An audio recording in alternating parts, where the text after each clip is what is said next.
ในตอนเช้าวันที่10กรกฎาคม2026ผ่านมานี้ทานโฆษจารย์แสนทวีไส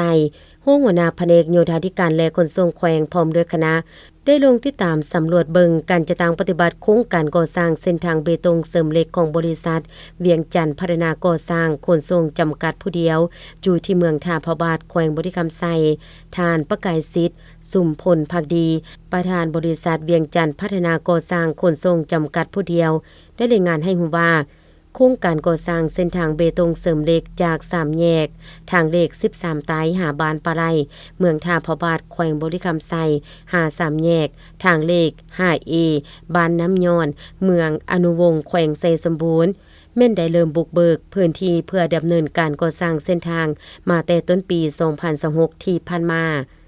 การก่อสร้างเส้นทางดังกล่าวแม่นมีขนาดกว้าง9เมตรและมีลวงยาวรวมทั้งหมด115กิโลเมตรเส้นทางมีความหนา25ซนเมตรซึ่งในนี้การก่อสร้างอยู่แขวงบริคำไสมีความยาว28กว่ากิโลเมตรและแขวงไสสมบูรณ์มีความยาว87กว่ากิโลเมตร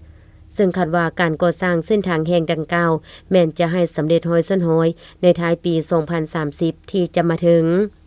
ในการลงติดตามก่อสร้างเส้นทางในครั้งนี้คณะผู้สอบเวียกงานที่เกี่ยวข้องยังได้เรียกของมายังบริษัทจงได้สืบต่อเอาใจใส่จะตั้งปฏิบัติเวียกงานในแต่ละด้านให้มีความถูกต้องสอดคล้องตามเทคนิควิชาการเพื่อในใส่เห็นให้การก่อสร้างเส้นทางมีผลสำเร็จตามทิศทางแผนการที่วางไว้